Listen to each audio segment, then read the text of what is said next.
most, Yeah. but I think well, for having talked a lot with Cooper and StarCraft, who have already played in other countries, it does seem that there's a bit a unique mentality and proper to each country.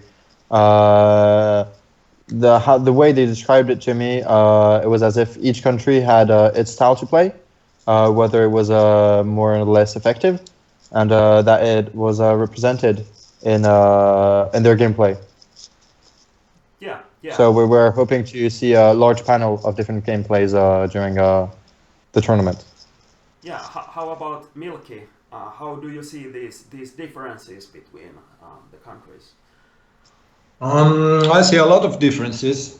I think like the direction we've been taking the game last like 3 4 years. I think it changed a lot of the uh, how you say the trend of the Nordic players. I can't say that it's only us, but I think we have big impact on that because it always goes on like that on sports. If there's one team succeeding, the others try to look what they're doing and of course try to mimic a little bit and put their own flavor to it. I totally agree, and that's partly what my team has done as well. Of course, that's not our only way, and as you said, we understand that you probably won't beat the current best team with their style, so you have to innovate something of Mm. your own to spice that up. But And exactly, and this is what happened like with the US players. They're big time brawlers. They're really good at what they do. Like you go to play lore against them, but if we play in the arena game one on one, I doubt that we lose. So there's always the third team that can affect the game. But if it's just one versus one, I mean like 5 guys versus 5 guys, I doubt that we lose in our current form. But laser tag is it's very special sport in that way that there's not many sports that there's more than two teams at the same time playing.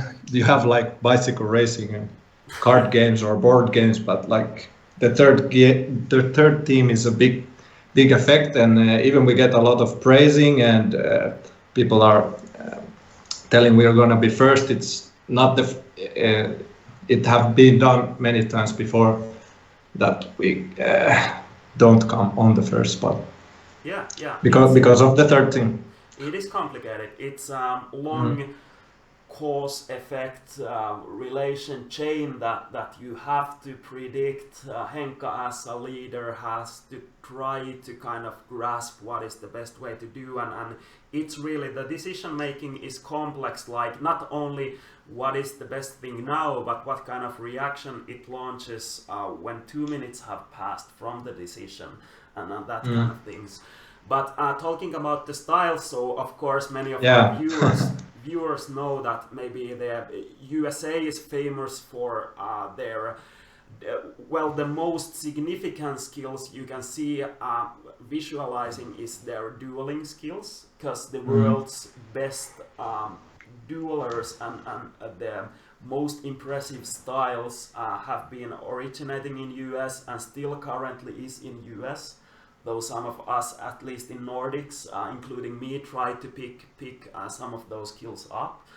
Australians, when you hear them talking, and also Australia as a nation is quite wealthy and kind of laid back people, and they are really team oriented and tactic oriented. They talk a lot about tactics, team spirit, and these kind of things.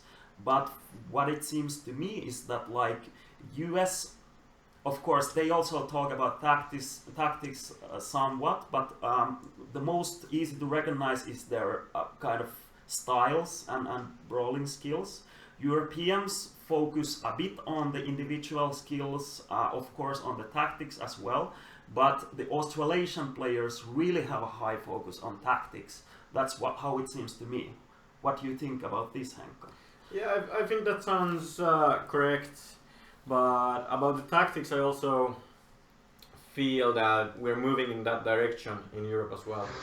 At least our team also, especially when we cut the game time. We have a lot shorter game time than for example, Australian. So I think with a good tactic, you have a high advantage, especially early in the game. You can surprise another team with just purely based on your tactic, what you're gonna do, and that's something especially I think Gothenburg has done in the last competitions. They try to come up with something new for the finals or for the last games in order to get that early game advantage.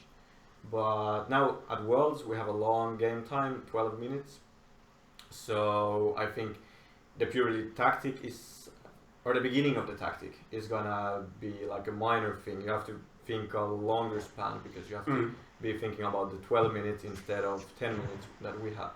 So it's going to be really interesting, and I think that's going to be the strength of the Australian teams and New Zealand because they're used to the long game and they're used to like thinking all their decisions all the way to the end and what's going to happen, you know, like 8 minutes into the game and 9 minutes into the game.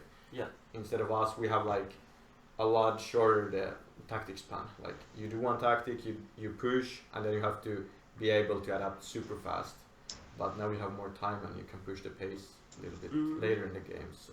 And that's completely right. A bit more variety in that. Just a minor comment in between. We some of the German players or German community participating, and I know there is a big laser tag community in Germany, and I would like to get in contact with them and get to maybe them we participating in some of their tournaments. They may be coming to Nordic countries to the next Worlds, and they play there are many systems they play, but Zone is one of them. Yeah, okay.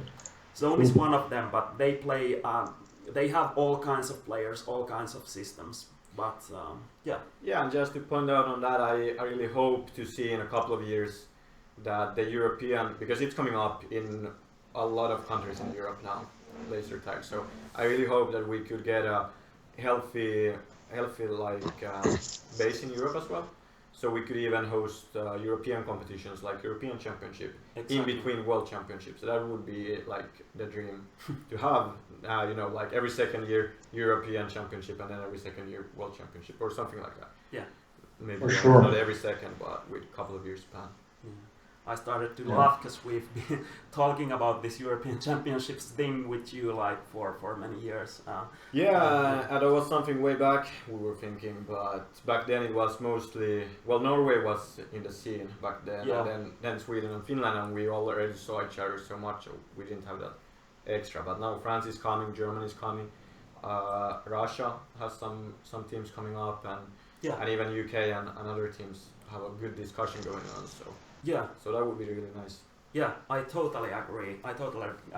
Let's make the Europe strong, guys. Do you have something to say, Isi?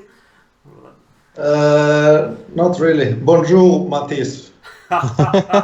Bonsoir. Bonjour, Isi. It's already evening.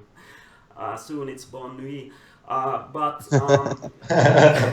True. But talking about the game length and what the kind of most of the experienced Zone players talk sometimes about the late game is when most of the players have maxed out their bases. Of course, the term origins from the time that people played more aggressive tactics, and many times it was the end of the game where everybody had like the maximum amount of bases, and it was the pack points race. This is not the case anymore as you and Izzy described, but there is more of this pure pack points time now, and if you have a defense that capitalize on that, or if you can sandwich a team between the defender and your sniping players, you can make a lot of more difference with the pack points, reducing the bases, only thinking that what I many times try to teach or try to comment on the upcoming themes is that remember that base is not the only vital thing in the game. Xyli, regarding of this, I have a question for you. This is just for you. Like maybe half year ago, you said that I was like saying that wow, all the teams are defending, like almost full defending, quite surprising. And then you said, yeah, you are the team to blame. That, like you said that we started it. I'm like, since when have we started it? Do you really think so? Or were you like playing games with me? No, I think like you have a big role in that. You proved, well, you Because of the pressure no, they're getting. you, as you know, I think you invented a new style of defending that wasn't so passive. Ah, That you invented ah, how to gain pack points while defending, and since everybody else learned that, so that's when everybody started to think maybe defending can also be like good way to let's say to minimize the luck and to win consistently, because before your team the defense sometimes was too passive and it was more of like tossing a coin whether enough of mm, attackers came there or not. If nobody came, the defenders mm. stood there with no pack points. Yeah, that sounds reasonable and something we did. And but that's gonna be a big question, especially with the longer game, because as you said, that bases around everything. But the shorter the game, the more value you have in base. Exactly. So now with a longer game, you have 2 extra minutes time to just score packs, so pack points. So that's I think a big question for all the teams also, like how much to invest in a defense. Are you going to be able to defend your base for 12 minutes? Is it reasonable? Or because also if you're successful in that, there is going to be a lot of late game points at your base as you Yeah. described. So And it's going to be fun to see. yeah. Yeah, easy. Yeah, wanted to say one thing. People have to realize, like the chat we're having here is, like, yeah, you might think that you know everything about the basic stuff, but the thing is with laser tag, again, compared to other sports, you can't see everything that's happening in the arena.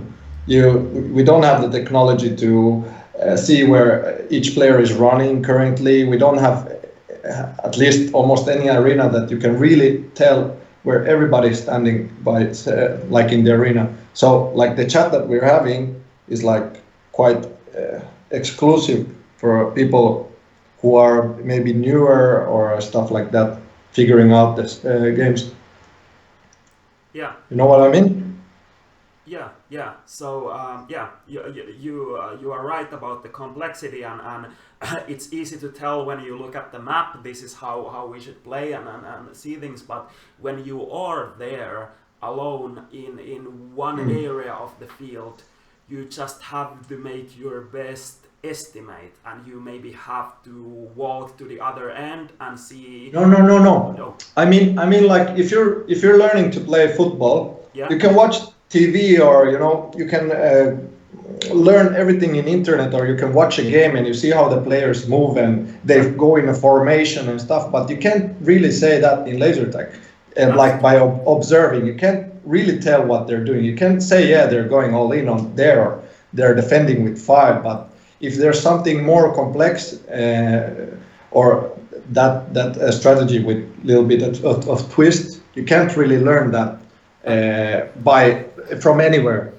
So that's that's true. why I'm referring that the chat we're having here, the points Hank Darkomen is giving out, like they're quite good for people. So pay attention. Yeah. Note down this and replay the stream. But and Ja älä that was paljasta kaikkea. that was the case with your team as well. That when you started to play this, I don't know if some players know this directly what you are doing. At least I wasn't for many years, and even a player called Plug helped me in this to build up my tactical thinking to a new level. But it took many years for an average player, even when they were spectating all the finals, to understand what you really do. Yeah, Um, if I can allow myself, yeah, I think that will be something really hard for the French teams. Maybe more that you talked about the tactical side of the game. yeah, Something that maybe the French teams will have difficulties adapting to, since, like Easy said, it's quite hard to understand the mechanics and the tactics through videos. And well, like Nico, you told me once, stealing will also be, I think, part of the game on using other tactics, and I think France will obviously not copy everything.